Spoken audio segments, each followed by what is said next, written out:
Hi, my name is Lily. My pronouns are she, her, and I would just love to take part in this little video to teach people a little bit about us, to show that, some of us really are kind. We're not evil. Most of us are not evil. Most of us just want to live our lives and be happy. Obviously, I'm trans, but what you may not know is that I'm also a parent and a full-time working person, and I'm really kind and I care about people a lot. Probably one of my big goals in life is to try to hug the world. I want to hug the whole world and squeeze the hate out of it and try to make it a little nicer out there. Wow, what a nice message from Clint's new girlfriend. Welcome back, beautiful and amazing human beings. This is Luke Rudowski here of thebestpoliticalshow.com. Strap yourselves in, as of course the next 2 hours are going to be bananas and absolutely insane, just like our current political discourse and the latest news, which of course is developing between Tucker Carlson and Ben Shapiro, that look like that they're going at it in a no-holds-bar intellectual battle that we will be breaking down in this podcast. There's also a lot of different news coming out of New York City, a lot of different news coming from the migrant crisis. There was allegedly a major event that happened in upstate New York as Congress is literally stealing money left and right from the American taxpayer and the stock market as well. We are going to be talking about that, plus a lot more with some really incredible, amazing people in studio today, as of course the conversation is here on thebestpoliticalshow.com, where you could also participate in that conversation by becoming a member of lukeunfiltered.com. And by becoming a member of lukeunfiltered.com, by the way, we now have $8 a month memberships available for people who sign up. And when you do, you get the ability to call in to the show, as of course we will be taking callers specifically at 7:30 p.m. Eastern. So if you're a member of lukeunfiltered.com, or if you're signing up to lukeunfiltered.com, just make sure to check the Telegram channel, and I will be talking to you guys during the show. We will be hand selecting members to call in, and then you guys get to ask us whatever you want. Another way that you could participate is by going to mysuperchat.com, and you could ask us any question. Your questions through mysuperchat.com will actually appear on the screen, as of course you could also super chat, you could also rumble rant, and we will make sure to be aware of all the super chats. We will be reading it during the show as we cover all the latest news. Joining us to talk about all the latest news, numerology, and a bunch of other stuff, deep down the rabbit hole, spiritual stuff as well, is of course no one other than Drew Tang. Drew, for the people who don't know you, you were just on the Beanie Man show. Who are you, and how would you introduce yourself? Hey guys, I'm Drew Tang Reborn on Twitter, and I think the best way to sum up my profession is information trafficker. I think that's generally the value I bring, is collecting valuable and esoteric information and then distributing it the best I can. But yeah, no, a lot of my research, I focus on predictive programming and kind of, general conspiracy theory stuff. And my main, I just printed my first book. I've got my second one coming out this month. But my primary content is threads on Twitter. So yeah, that's if you want to check out some of my work, that's where you find it. Awesome. Clint is here. He has a new girlfriend. He's very happy, right? Yeah, she's just trying to hug the hate out of the world, Luke, She's a good gal. Can't wait to get back home to her. Clint Russell, host of Liberty Lockdown, co-host of the Best Political Show, and also Tower Gang. But I might add that our entire catalog of podcasts is now uploaded. If you listen on Spotify, Apple Podcasts, Google Podcasts, wherever you find a Podcast Addict, just search The Best Political Show. Hit subscribe, and then download all of them. You can get all 30-plus episodes we've done so far, including our very first episode with Larry Sinclair, where we talked about the unspeakable things that he did to Barack Obama. Do not miss it. And yeah, thank you. I miss you guys. Clint is really going to squeeze he, her, him. Steph, how are you? Can't wait. I'm doing great. Hello, everyone. This is Steph of We Are Change. Excited for the conversation today. Awesome. We already got our first super chat from Based Joe saying, thank you for the $8 Joe-scription. I'm poor. Well, thank you, Based Joe. We look forward to you potentially calling in and being a part of the conversation, 7:30 p.m. Eastern. Again, we got a lot of really exciting things happening here on this particular podcast, as this month, 2024, we are starting off with a banger. We are going to have some really incredible people here. Tom Woods, James O'Keefe, Ben Stewart, Zuby, all confirmed in the studio, as well as Vivek Ramaswamy, as we are going to be embedding with his campaign in Iowa in just a few days from now. So stay tuned for live shows on the ground in Iowa with some other incredible individuals coming here to Miami. So we have a lot of things in store for you here at thebestpoliticalshow.com. We created that URL because we actually mean it. Now, let's get into the first story, and that, of course, is the e-drama happening between Tucker Carlson and Ben Shapiro, as of course there is a lot of arguments specifically about amongst U.S. foreign policy, specifically with Tucker Carlson launching the first shots against Ben Shapiro, and automatically, without even hearing some of the arguments here, I don't know about you guys, but personally, I'm like, Team Tuck, right, all the way, right away. I don't even care what the argument is. I don't care if they're talking about the Easter Bunny. Automatically, I'm biased. I want to explain my bias. Tucker Carlson all the way. What about you guys? Yeah, I mean, unfortunately, I already know the context, so I already know that I'm going to be on Tucker's side. But yes, Tucker Carlson has been on the right side of this narrative, and I'll allow for us to play some of the video before I dive deep. But do you have a bias here?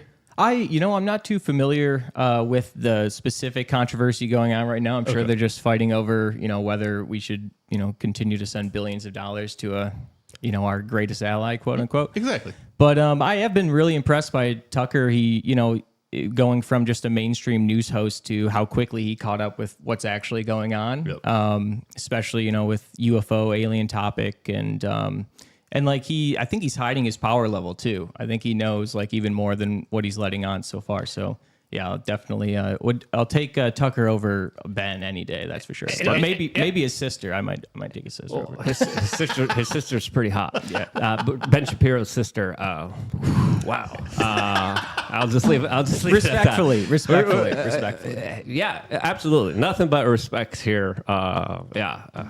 So much respect for Abby. It's almost indescribable. Absolutely. Let's hear the shots fired from Tucker Carlson that, of course, launched his arguments against Ben Shapiro in this video. So I don't really care, but I did think it showed like the level of not just corruption, which I knew, but of like emotional instability and craziness. I mean, there are people, and I stopped reading any of it, but there are people on the right who have spent the last 2 months every single day focused on a conflict in a foreign country as our own country becomes dangerously unstable on the brink of financial collapse, with tens of millions of people who shouldn't be here in the country. We don't know their identities or the purpose of their being here. Like stuff that's could destroy the country for real and make it impossible for my kids to live here.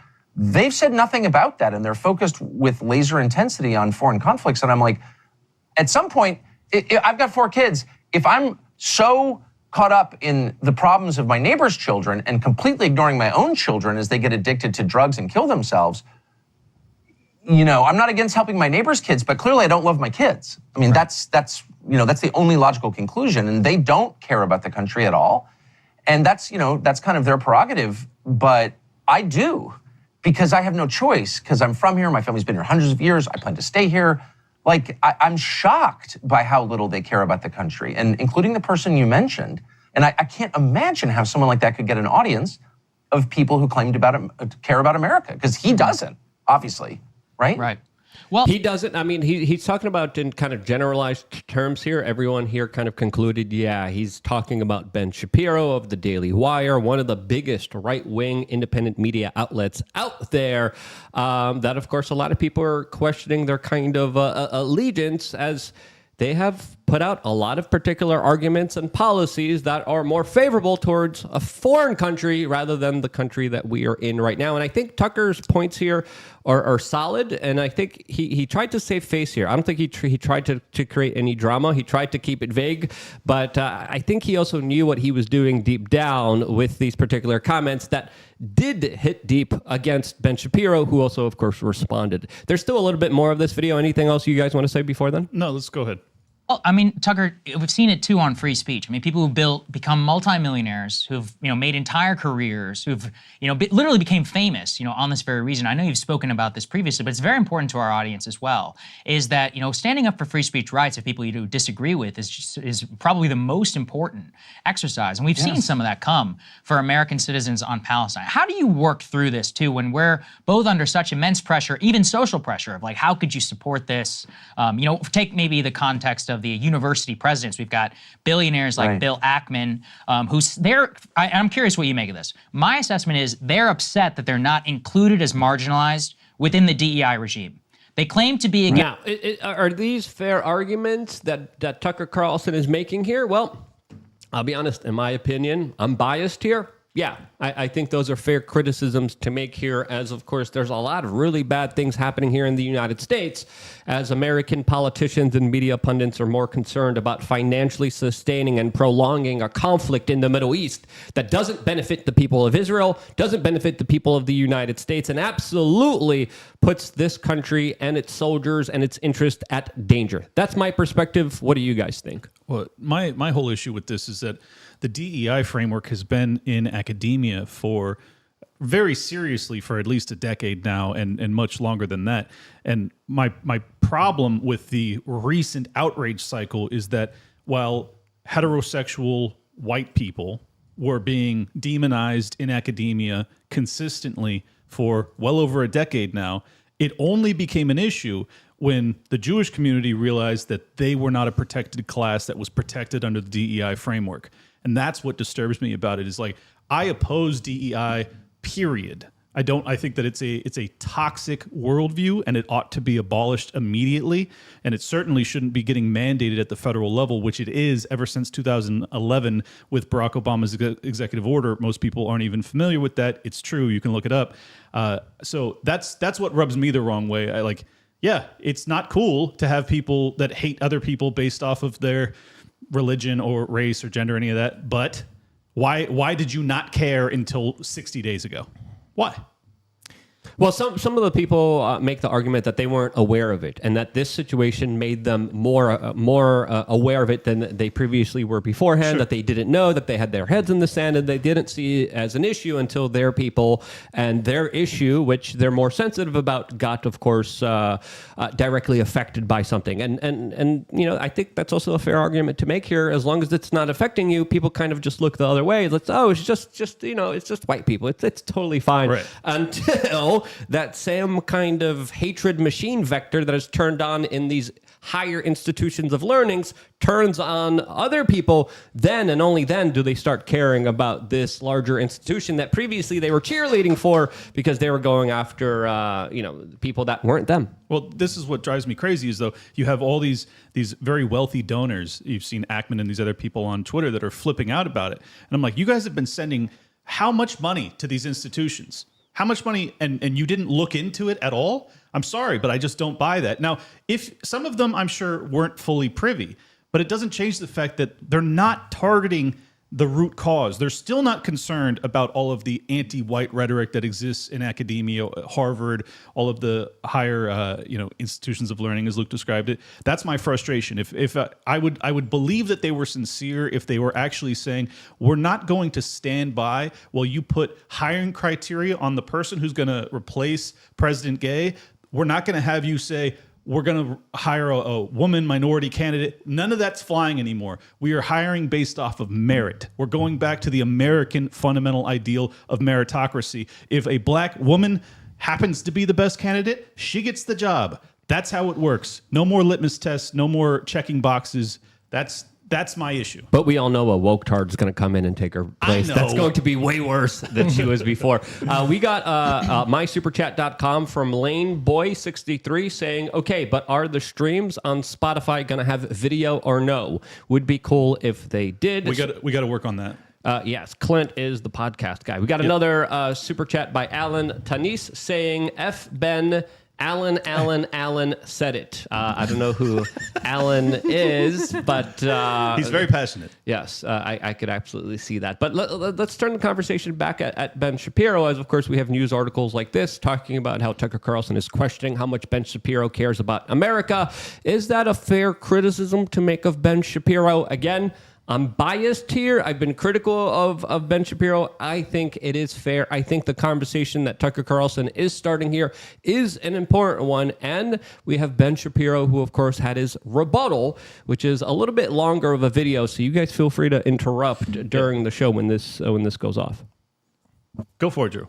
You have any? Any thoughts so far? Oh yeah, no, I was just going to say I think the most interesting thing about the most recent, obviously Israeli controversy is how it splits the normal voting and like political demographics, where traditionally you'd have like the Fuentes alt-right sector being the only ones actually, criticizing Zionism. And now you have, and to some regard, the BLM types did always support Palestine, but what they're now realizing is how much Zionist power centers, what type of influence they have over the media, and suddenly they're the ones being called anti-Semitic on the news, and they're starting to understand, the power structure and how things actually run, which is, I think, is interesting compared to normally. There's a very split, which side the right's going to be and which side the left's going to be, and the alt-right and the far left are never in agreement on anything. But now you have Fuentes and BLM aggressive, violent protesters being on effectively the same side. It is odd bedfellows. And I think that I've also noticed with the whole Calendargate fiasco is that there's also this like Christian fundamentalist aspect in the right that really runs afoul of libertarian ideals of this kind of live and let live mentality as long as you're not hurting others. So yeah, I think that we're all realizing that there's still many differences between the camps. We're not all the same. We're not all peas in the pod, as of course there's a lot of political bifurcation during this election cycle that might be deliberately being played upon a lot of people in order to kind of sow more chaos and division. Here are the comments by Ben Shapiro. It's a little bit long, so you guys feel free to cut in whenever you guys want, if you guys have anything to respond to when he gives his rebuttal. Tucker, by the way, then continued along these lines. He did an interview with Vivek Ramaswamy, and he likened what just happened in Israel, the kidnapping of women, and he's showing video of this happening, like as he's talking about this. He compared that to drug overdose deaths in the United States. Now, I believe we should fully care about the 100,000 drug overdose deaths that happen in the United States. These are two completely different issues. To go this far afield to link the issues, the only reason you're doing this is because you wish to downplay the atrocity that just happened in Israel.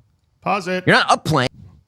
Has been this moral equivalency argument has been made consistently when we're talking about the Israel-Palestine conflict, as if you care about the innocents dying in Palestine, then somehow that means you don't care as much as about the innocents that died in Israel on October 7th. It's just so absurd. It's such a logical fallacy. And let me also add, the real critique that Tucker's levying is that we have to have priorities, that we can't do everything. We can't remedy all ills all across the planet. His real argument is being made that we need to focus on our domestic issues. America first. I'm sure Ben Shapiro has said America first quite a few times over the past 6 years. I think that this is hard evidence that in reality, he doesn't believe it. He doesn't believe in America first, and this is why he's being called out by Tucker. This is why he's responding with such vitriol, is that his card got pulled. Like, that's the truth. You have an allegiance to someone else. That's fine. But just be honest about it. Yeah. And I think that's the real issue. Yeah, I don't think Tucker is trying to compare drug overdoses to what happened on that attack in Israel. I don't think there even is a fair comparison. He's just literally saying, hey, as a country, we got to have our priorities straight. And that's why I agree more with Tucker Carlson. Let's hear more from Ben. The atrocity of what's happening on America's streets, those are two different types of atrocities. People who are addicted to fentanyl, sticking needles in their arms and overdosing is a moral blight. It is a moral atrocity and a moral evil for people to kidnap women, them, and drag them back to the Gaza border. Those are not the same thing. And Tucker knows that. But this is a cheap way of telling you not to look. Don't look. Stop caring. Because after all, what does it matter? Now that's definitely a little bit of an extrapolation here, as of course Tucker never said don't care, and you could see a lot of kind of emotional, manipulative kind of language being used here. Of course, talking about some graphic, horrible situations that obviously no one in alternative media is trying to kind of condone. There's some crazy people that are, to be completely fair and honest, but that's not Tucker Carlson. So when it comes to this kind of response, I think it's a little bit disingenuous, personally, myself. It's just a total straw man of Tucker's position. That's not what he's saying at all. The only way that Ben can possibly win this argument is to just flip out and be emotional about it. And the reality is that they have different priorities. Ben is very interested in protecting Israel. God bless. That's your priority. Tucker is interested in salvaging what's left of America. That's his priority. That doesn't mean that he doesn't care about your issues. It means that his priority is him and his family and his country. You can't get mad at him about that. I'm sorry. That's totally inappropriate. And this is why I'm, as Luke described it, I'm on Team Tuck Tuck. Yeah, and I think the other thing I'd just say about what Ben was talking about is, he frames the fentanyl crisis as, people who are addicted to heroin or, injecting stuff are getting killed by fentanyl, but actually it's being cut with everything. Any kind of street drug you could get could possibly be cut with fentanyl. So it's not like it's just all heroin addicts that are. And let's be honest, it's probably the CIA bringing it in, just like they did crack cocaine, and they introduced it into the black communities and also the poor communities just a few decades ago that they were never held responsible for. So I'm sidetracking here. Let's continue on with Ben's comments because we have 3 minutes and 45 minutes more of them. What does it matter? Now, again, I don't know who thinks that that's a sophisticated point of view, especially when nobody is calling for America to go to war with Iran. The entire purpose of having an aircraft carrier in the Mediterranean is to lies. Yes, bull crap. Lindsey Graham is literally saying bomb Iran now. Again, absolute. Wait, did he mention aircraft carriers though? He did not. Which, by the way, we have aircraft carriers that are sitting in the Black Sea. So it's like, yeah, this is very dangerous. This is an escalatory trap that we're in. Yeah, the United States sent them to the region, specifically where the Houthis are. As the Houthis said, hey, any kind of Israeli or American a boat here will be targeted and attacked. And there's a lot of scuttlebutt that the British and the Americans, as well as one other European Western country, are actually getting prepared to launch an offensive strike in Yemen against the Houthis that are more aligned with the Iranians. So we are seeing a kind of proxy war, proxy battle, and we are seeing a lot of media pundits, a lot of politicians saying, we got to go and attack Iran immediately. And luckily, those calls are being laughed at and not taken seriously, as, of course, everyone is saying that this kind of policy is sociopathic. It's absolutely insane, because it is. A couple of years ago, they would have gotten away with it. They can't get away with it now, and Ben Shapiro is not correct here. Let's continue on. Just one other thing. I'd just say hopefully they don't run a USS Liberty type incident there, which I'd highly recommend everybody Google if you're interested in the nature of our relationship or with the Israel. Lusitania, or some people would say the Titanic. Or Gulf of Tonkin. Or, the USS Maine. There's a long history of a lot of boat attacks that have... Gulf of Tonkin. Yeah, Gulf of Tonkin. I actually just read about this last night. I was finishing up. It doesn't matter, but I was finishing up a book, and it was the lead up to World War I. I think it was God, I can't remember the name of the boat, but anyways, they put it in the water, knowing that the Germans would ultimately attack it. This was even before the Lusitania. So this is a tried and tested false flag mechanism, or at least provoking your enemies so that they then attack, so that then you have casus belli to get involved. There are many people in the military-industrial complex, as well as our government, that very much want there to be a wider war. The American people, by and large, do not want that. So my concern is that we have all of these bases, Syria, still, I'm sure we still have some troops in Afghanistan, maybe not. Iraq, there's a whole litany, and they are being attacked right now. Iraq and Syria. Why? Did we ever have a war with Syria? Did I miss it? No, you didn't miss it. But we had CIA backing of the moderate rebels over there, which we then just established bases in a sovereign nation with no congressional authority to do so. And now we face the potential for losing American troops there. And if that happens, you know what comes next. If American troops die at the hands of Syria or Iran directly, or any of Iranian proxies, the Houthis in Yemen, it's on. It's on. And this is very serious. And this is why Ben's argumentation is totally flawed, to put it mildly. Especially during an election year where the establishment is looking for an out when they're losing their greatest politician puppet skin suit that they desperately want to have in office. Let's continue on with Ben's comments. To avoid that. But here is Tucker playing. I don't even know the game he's playing. This is just a dumb game. But you don't have to look far in the United States for moral outrages also on video. And there's not a city in this country, not just the big cities, but cities of 10,000 people, I was in one yesterday, that doesn't have some constellation of drug-addicted young people living outside. We call them the homeless. They're drug addicts. And they're addicted to drugs that were imported across an What does open that have to do border, with price of tea in China? I don't understand. More than 100,000 a year. Now, you could call it genocide. You can call it whatever you want, but it's the death of over 100,000 Americans a year and the living death of millions. Well, you can't more call it genocide. It's not genocide. So I don't understand. I'm sorry, people who are addicted to drugs and living outside? In Israel, and again, I want to add my voice to that because I'm a human being. But oh, sure you do. The you sound very outraged. The outrage among Republican presidential candidates was so much more intense. One of them took to a bullhorn and started yelling about it. I get it, but no one would think to do that about the 100,000 American young people murdered every year. And they because who are you yelling at? Who are you yelling at? First of all, people are on bullhorns yelling about drug overdoses and the open border all the time. All the time. What is he even talking about? What he's attempting to do is minimize what happened in Israel. He's not attempting to maximize what happened in the United States. He's attempting to minimize, as though America can't walk and chew gum, morally speaking, at the same time, which is absurd. And those two things are nothing alike. I'm sorry, that is not alike. It is not alike for drug smugglers to smuggle drugs over the border, which someone then takes and shoves into their arm and then they die of an overdose. That is not the same thing. Ben, big mad there.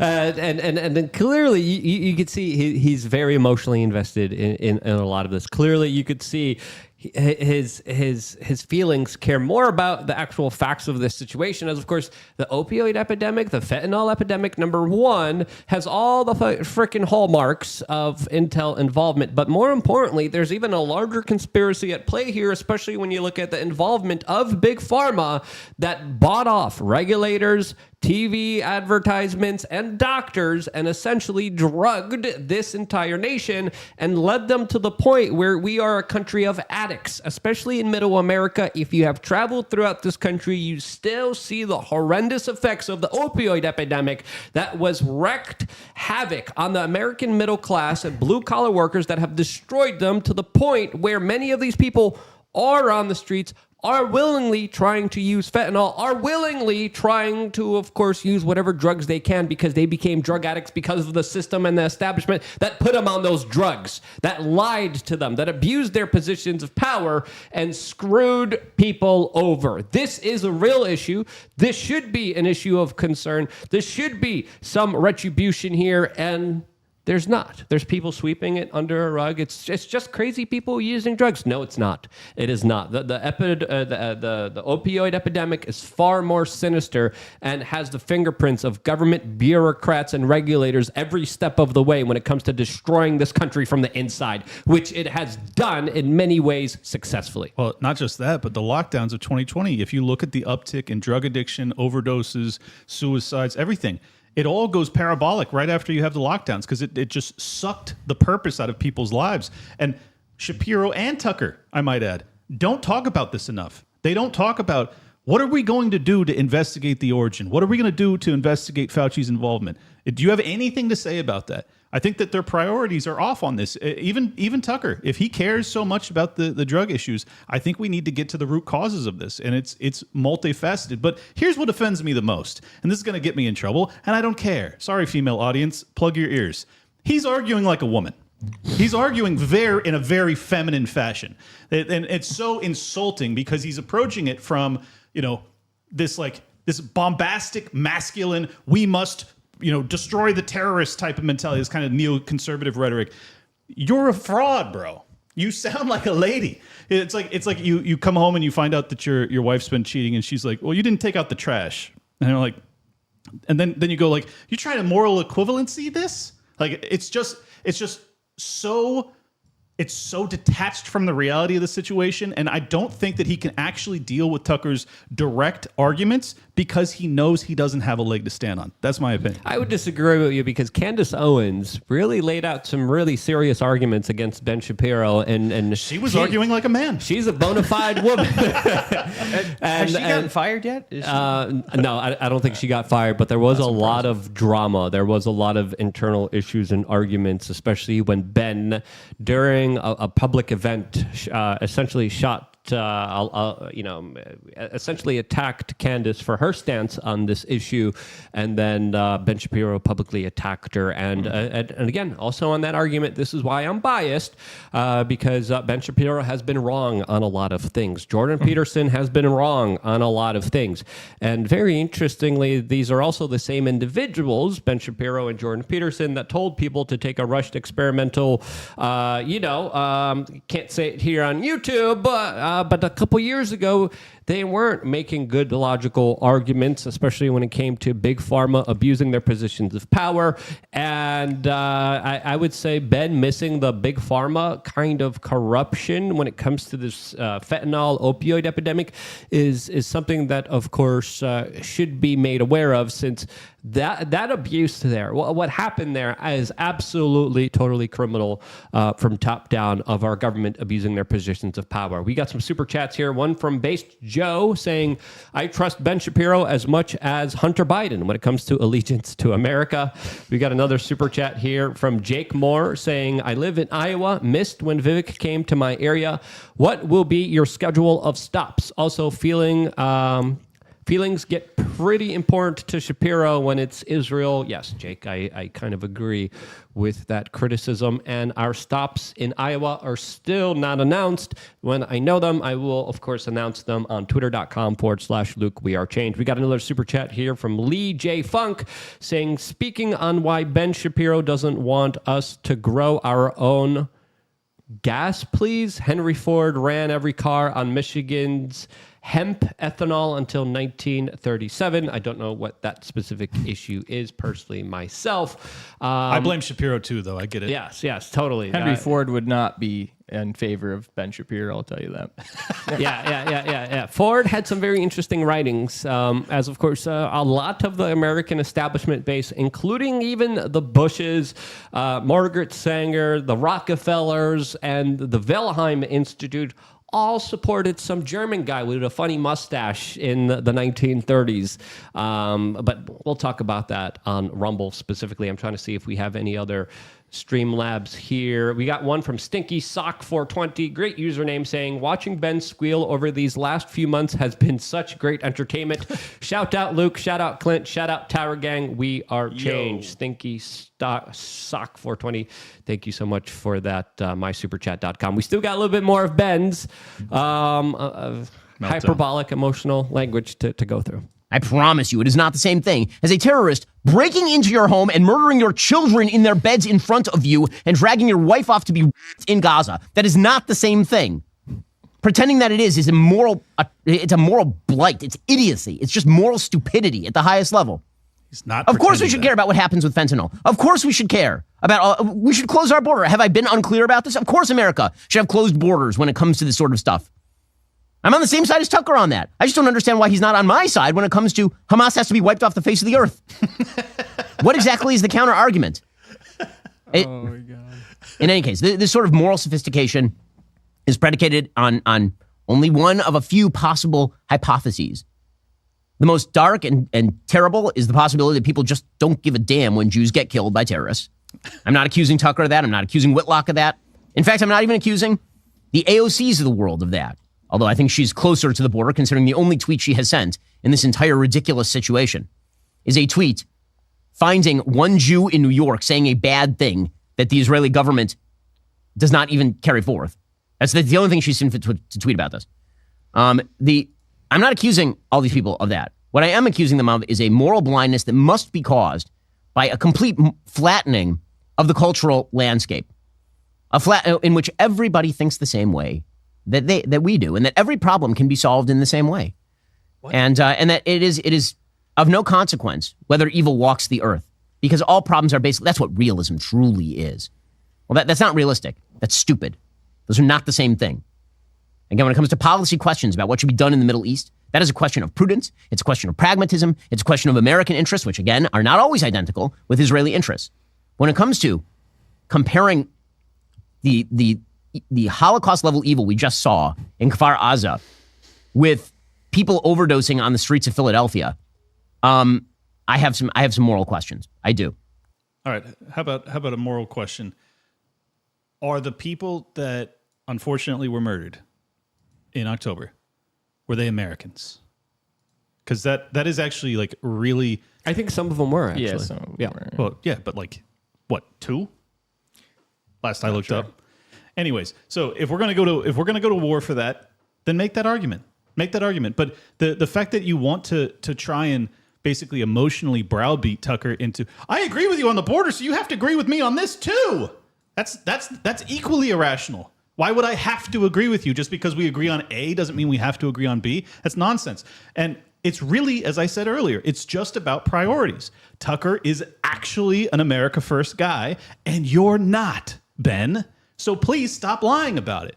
And what is the argument? Do you want us to fund Israel? Do you want us to actually go to war against Iran or Hamas or Hezbollah? Like what is the ask? Or do you just need Tucker to dutifully propagandize his audience into your worldview? Because it sounds like that's actually what you want. You want Tucker to be a mouthpiece for your own cause. You don't share the same cause. Sorry. That's the truth. Yeah, I think what I take the biggest problem with there is that what's interesting is Ben like just says the quiet part out loud where he's like, oh, we want complete destruction of Hamas, which is like, you know, what they actually want is to carpet bomb all of Gaza and then build, you know, they want to colonize it. They want to move in and take all the land and kick everybody else who was in there previously out. Which would be definitional ethnic cleansing. And if you're not on board with that, then he's got some real moral questions for you. Mm-hmm. You're the one that has doubtful morals because you don't want to ethnically cleanse Gaza.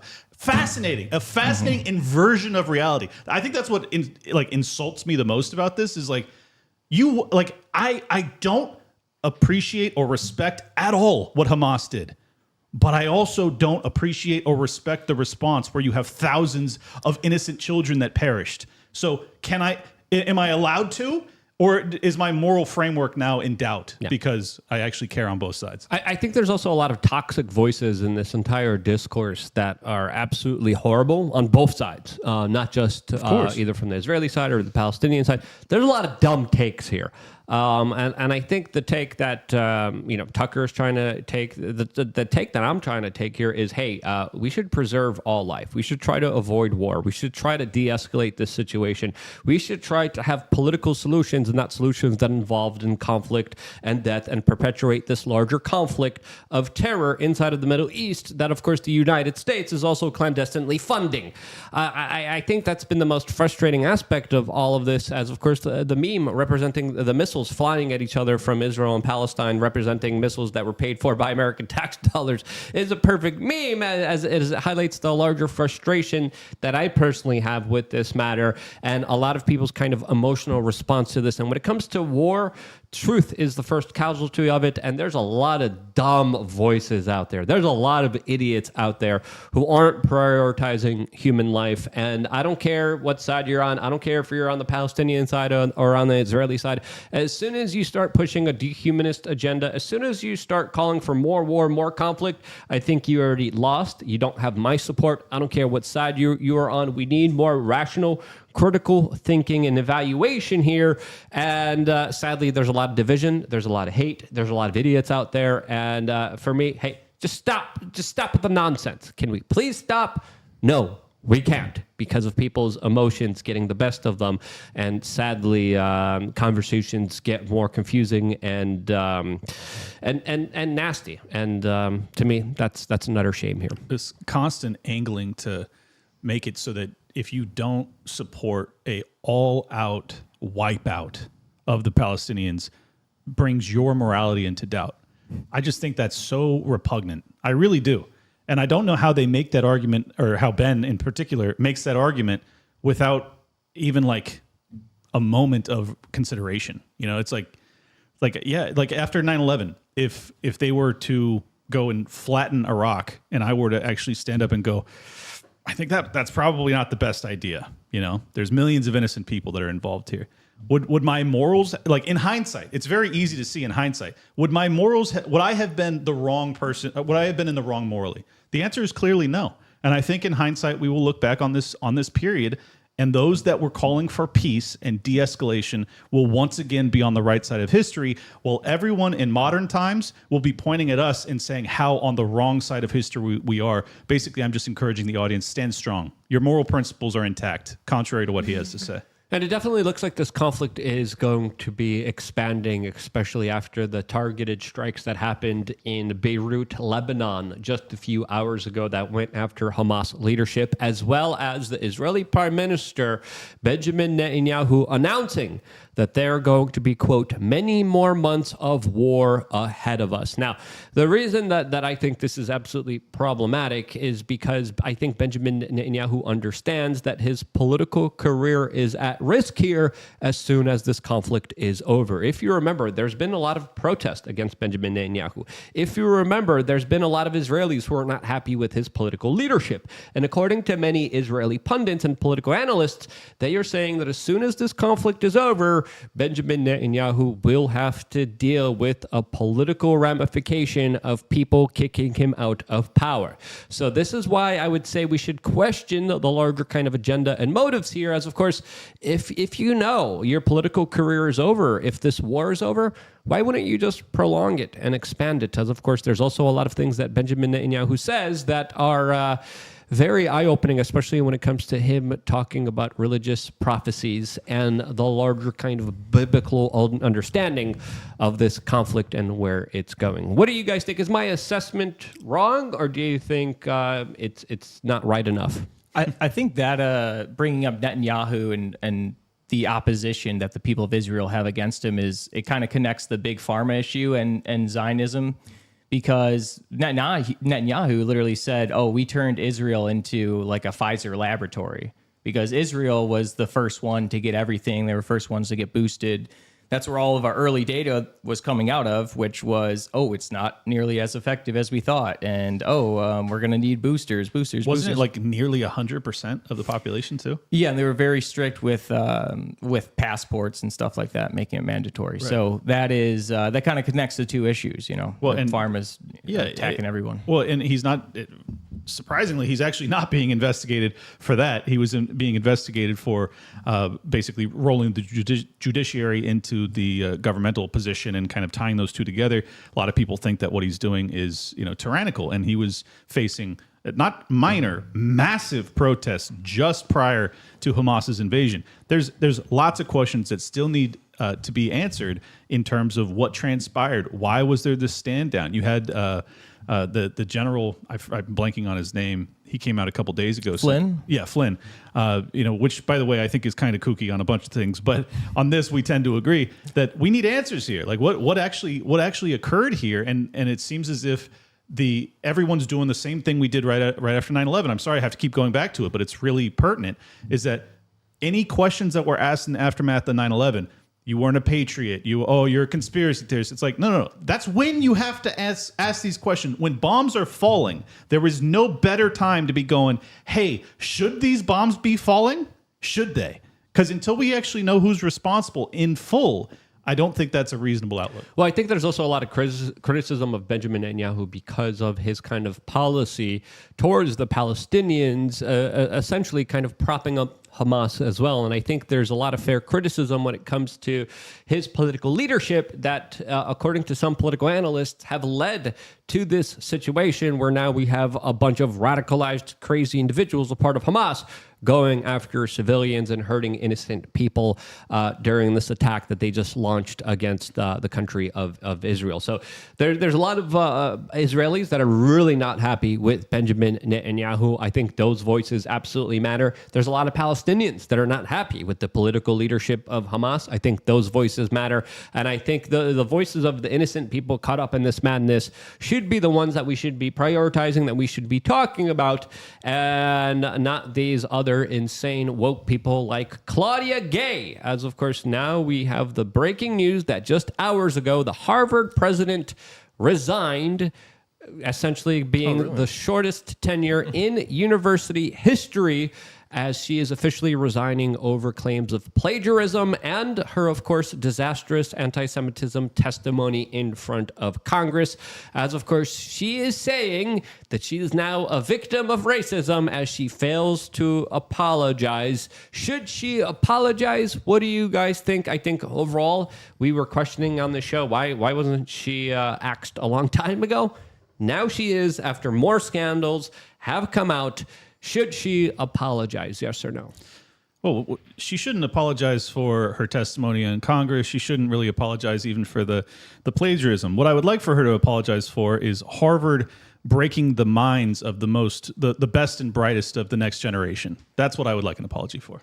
I just think she's got like top tier diversity and inclusion stats. Not only being a black woman, but I mean the last name Gay. She's like, is she actually gay though? Is she straight? I'm not sure. I'm not sure. Regardless, the name is also like adds a layer of protection, I think. So I'm impressed that she resigned. They must have really been going hard at her. So, but in her letter explaining her resignation, the very last line, racism that she was dealing with, and I was like, oh goodness gracious. Yeah, she's not racist. She's just really dumb. and her comments in front of Congress were really dumb.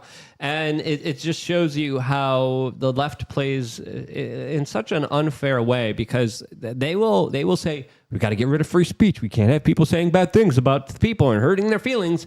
And then when it becomes convenient and they actually go out there and say a lot of crazy radicalized nonsense, they're saying, but we need free speech. We got to stand behind free speech. And I'm like, you can't have it this way. As of course, our position here on this show is that you should have free speech regardless of what your political expression is. And it's pretty fair that she was a high priestess of the woke mind virus that has essentially taken over a lot of young people's minds and sown so much division and chaos and so much self-hatred and so much just animosity towards each other that she does deserve to be called out for being a horrible president. And I'm sorry, but I can't take her arguments when it comes to standing behind the First Amendment when she was against it before seriously myself. Yeah, it's just I don't like the victory laps, because the truth is that it's almost certainly she's going to be replaced with someone who does exactly what she was doing, but doing it more quietly. This is like, until you actually have like an ideological awakening or rebellion, nothing changes. The DEI framework still stands. The ESG framework still stands. These people are figureheads. They're placeholders. They don't really matter in the grand scheme of things until the donors say, we want DEI gone. We want meritocracy back. Until they say that, none of this really matters. It's all kind of window dressing. Yeah, I think we see this pattern over and over again, where if one of their puppets gets a little too much heat, like say a Cuomo, actually both Cuomos, when they get caught, having his brother on CNN to distract people while he murders thousands of elderly people in the retirement homes, allegedly. Then he goes down for sexual harassment, which of course holds no actual legal repercussions. Meanwhile, now nobody talks about the real reason why he had to be removed, because he murdered all these people. Allegedly. But he's Italian. He's just hugging people. He's not perverted. He's just Italian. Yeah. Just because he cops a feel on everyone doesn't make him. That's literally what was his argument as he released a video saying, hey, I touch people inappropriately all the time. And they don't complain. And I'm like, dude, how is he going down for this? Again, it was a little bit ridiculous, especially with the actions that he committed with the nursing homes in 2020. That was vicious. That was atrocious. That was akin to manslaughter, in my own personal opinion. And for him not to be held accountable for that, but to be held accountable for touch it. I mean, that was just bewildering, a bewildering situation that absolutely had a lot more to it than we were privy to, as there was a lot of kind of internal politics to the point where there's definitely something shady. He definitely crossed someone in a high position of power. He definitely wasn't willing to play ball, and I think that's why they took Como out. Yeah, I mean, if he wasn't going to get pushed out for what happened with the elderly homes, then why? By the way, quick tangent. I really respect the Italian defense. That's hysterical to me. I love the fact that you would even attempt that, like the audacity. You know that you come from a long lineage of untouchable politicians. If you're like, I didn't do anything wrong, I'm Italian, and that's it. That's the explanation. Incredible. But think about how successful that has been. That they have totally reframed this and reformulated the entire American dialogue about this issue. No one even talks about what he did during the COVID era. It's all about how he's a sexual harasser who defended himself by saying he's Italian. And that's it. That's the end of the story. It's wild. Yeah, and just that pattern, it repeats even, when someone gets too hot, then they just replace him and basically keep doing the same thing. He was replaced by Kathy Hochul, is that her name? Yes. And then we had Beetlejuice in Chicago. She gets finally voted out, and who they replace it with, this new guy's Johnson or whatever, is even worse. Who's he's like, oh, don't call them riots. They're just large gathering of the youth looting gas stations. Now, and who's couples. going to take over president's gay position? I say Dylan Mulvaney. I want Dylan Mulvaney. I nominate you to become the next president of Harvard. You are the president that the Harvard students absolutely deserve. What would be Dylan Mulvaney's first action as president of Harvard? Bud Light in the cafeteria. Bud Light in...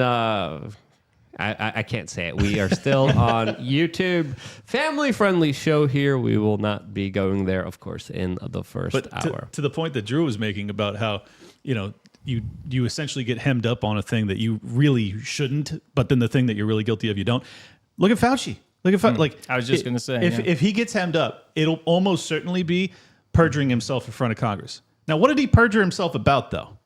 I'm not even allowed to say it on YouTube, so I won't. But I think we all know what he actually perjured himself about and the origin and all that. So that's the issue. That's what I want to see people go down for. I don't want to see this window dressing, wrist slapping nonsense. I want the corruption actually addressed. And this is what's so frustrating about the whole Epstein stuff is like, even if they release these flight logs, which are allegedly coming out within hours, what I'm concerned about is the fact that there was surveillance footage, that the FBI knew about it, that they gave Epstein a sweetheart deal, that he was allowed to run this operation for decades, that his untimely passing in federal prison. We're going to get into that story specifically on Rumble where we can, as already we're kind of skirting the line here on YouTube. We got another super chat here by Based Joe saying, I talk with my PNIS.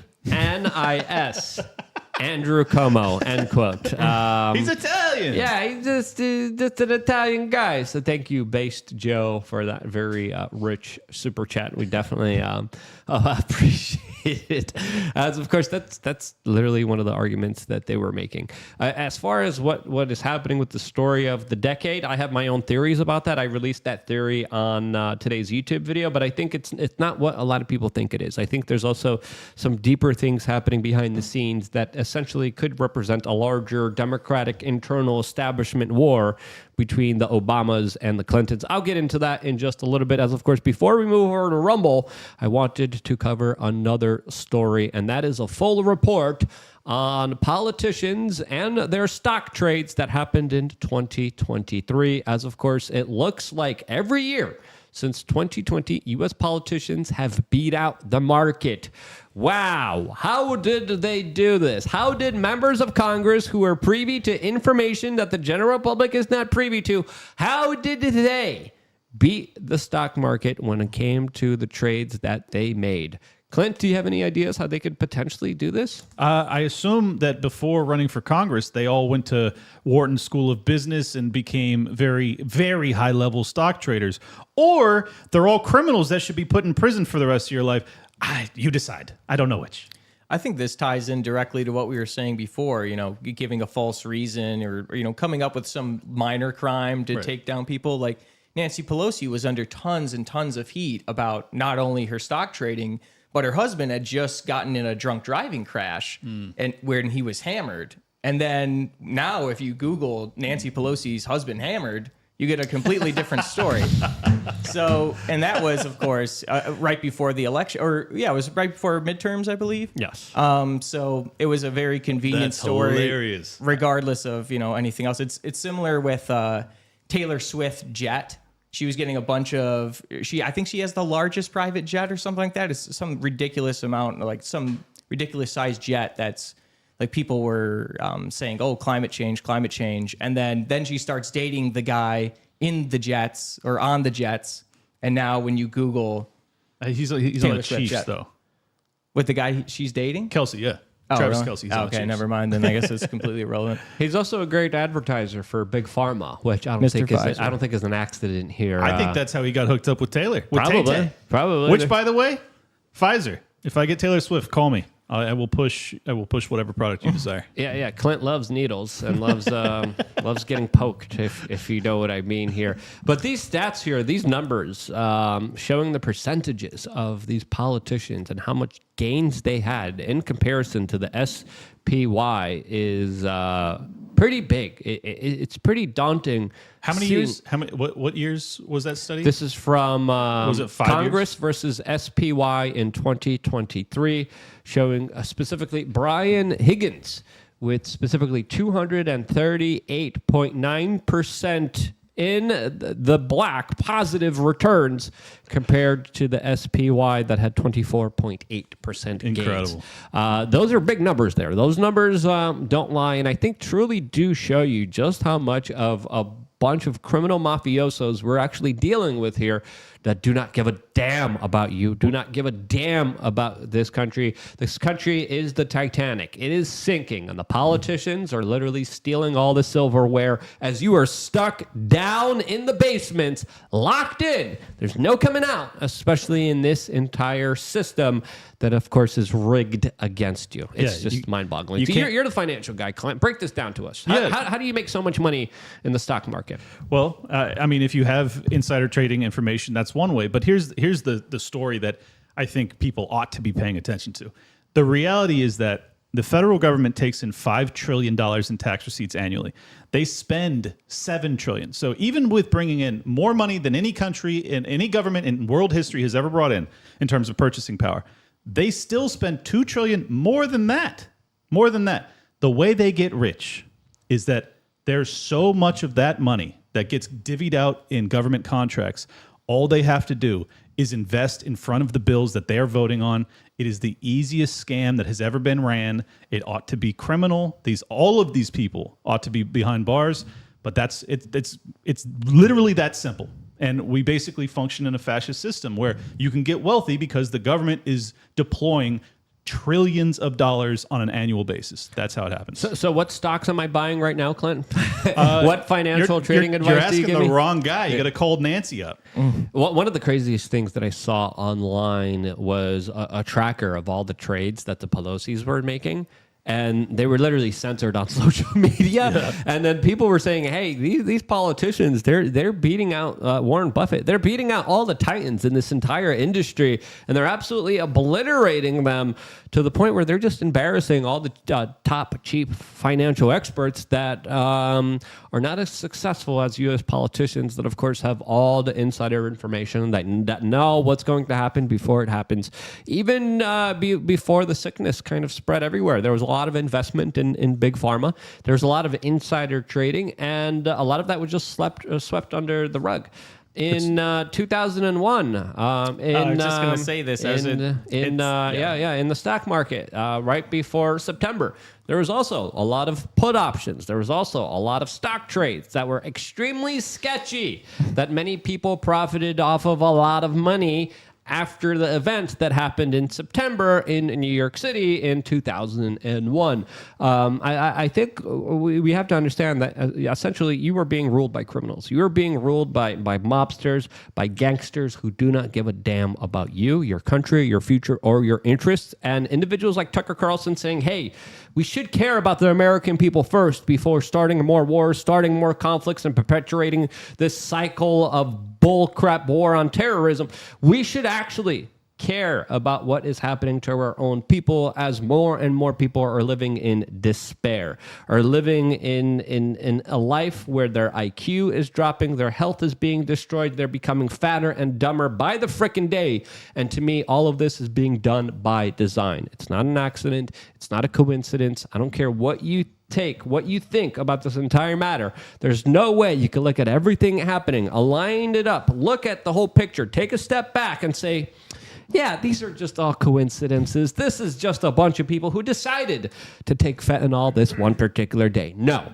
That's not what happened here, Mr. Ben Shapiro. That's the exact opposite, and there is a larger conspiracy here that does deserve to be talked about, that stems from Big Pharma, that stems from politicians essentially carrying out a depopulation agenda. Am I wrong or am I right? What do you guys think? You're right. Yeah, I know we're going to hop over to Rumble, but let me tell you what victory looks like, because we talk a lot about the problems. The victory is when you don't actually need a law to criminalize insider trading. Victory is when the federal government is so small that the insider information that they have isn't profitable. Until we get there, we don't have a free market. Until we get there, we are not outside of the fascistic model that we currently languish under. That is how you win. You diminish the size of the federal government so that then these people can't get rich, and actually they don't even want to be involved because these people are all criminals and they are only involved in this in the first place because they want to get rich. So make that impossible. Get the bums out, then we win. Someone in the comment section on YouTube said, architects of disaster. Yeah, that's fair. That's an absolute honest way to kind of analyze this situation. As of course, now we are finally going to the free lands of Rumble. Go to rumble.com. Right now, we are on the front page. We're the #1 recommended podcast right now on Rumble, on the front page. As of course, we are going to be continuing the conversation there in a very unfiltered way. As of course, there's a lot of topics here that we cannot discuss here on this particular broadcast. That topic, plus a lot more, all specifically discussed on rumble.com. Rumble.com/wearechange is where you could find our channel, but you don't even have to do that. All you got to do, just go to Rumble, go to the front page, and they have us here prominently promoted. As of course, there's no other company that I would personally want to align myself with than Rumble. The fights that they have in courts, the fights that they have against governments are real. They are standing behind creators. They are standing behind the First Amendment. Governments call them up and they're like, hey, take away this person's money, and they say, screw off, France, screw off, Canada, screw off, Brazil, and it's amazing to see that, and there's no other company that I want to support more than rumble.com. Again, go on there, check us out. We're going to be ending the conversation here. Drew, before we do, where can people find out more information about you as we switch over from YouTube to Rumble? Yeah, I'm just on X, at Drew Tang Reborn, DRUTANGREBORN. At Liberty Lockpod on X. If you want to subscribe to me, I would appreciate the support. Liberty Lockdown on Instagram, Liberty Lockdown on YouTube, Rumble, all over the place, as well as Tower Gang. But most importantly, go into your little podcast app and look up The Best Political Show and subscribe. Thank you. Steph. You can find me on Instagram at StephWeAreChange and Twitter at StephWRC. What are you doing?